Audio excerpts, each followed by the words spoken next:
The inside story on the issues that affect you and your community. This is Local 12 Newsmakers. I've had discussions with the mayor about this to look at the opportunity to do something similar here in Cincinnati. A longer-term approach, a longer-term view, a strategic view that helps us to maximize the resources that we do have. Not only filling budget shortfalls, but also finding ways to reinvest back into the city.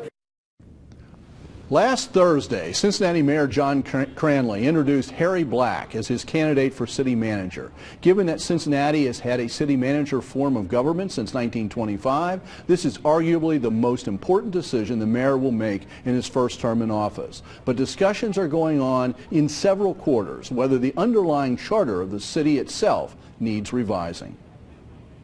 Good morning and welcome to Local 12 Newsmakers. I'm Dan Hurley. The nomination of a new city manager is an opportunity to remind ourselves of the structure of government in Cincinnati and the government we have lived with for 90 years. A city manager form of government, as conceived in the 1920s, placed the management of the city in the hands of a professionally trained public administrator. The manager was to be the CEO, while the council was the board of directors, responsible for setting overall policy. Although we now have a directly elected mayor, the real power still rests fundamentally in the hands of the manager. But what should be the form of government going forward? The Cincinnati Charter Committee, the successor to those who wrote the city charter 90 years ago, has convened a charter review task force to ask that and many other questions. I am joined this morning by Kevin Flynn, a member of City Council and a member of the Charter Committee. Mr. Flynn was the president of the charter before being elected to City Council, and Michael Morgan, the chair of the co-chair of the Charter Review Committee. Mr. Morgan is an attorney who helped create the Board of Housing Appeals and has served as the chair of the Historic Housing Loss Task Force, which is an interesting title in itself, which we could talk about some other time. Let's just begin. Kevin, who convened this task force? What authority does it have? Well, the task force itself will be making recommendations to council. It was created not out of the Charter Committee, although when I was when I was president of Charter, I was really pushing for it.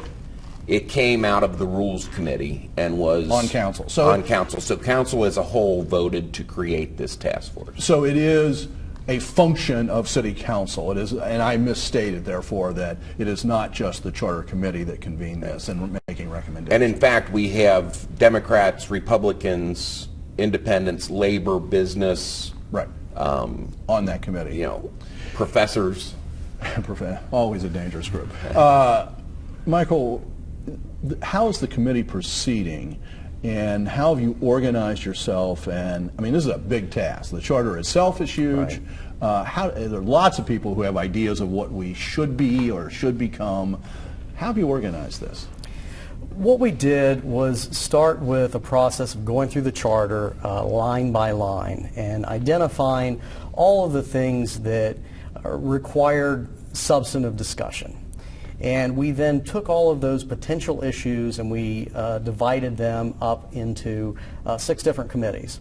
And so we've created committees to break down these issues that range from mildly mundane to fundamental questions about how we structure city government in the future. Okay, the mildly mundane is what you were tackling first. Smart move. And actually, the show will air on Sunday next week before the Rules Committee, which you chair, Kevin. The proposals will come forward coming out of the committee called Obsolete and Ambiguous Provisions, which, boy, now that's really... That's a sexy committee. Yeah, so these are things where in any legislative situation or in any charter situation, things that have been added or were there from the beginning that are now obsolete and need to be removed. And some of them that are going to come up, are things like introducing the possibility of digital public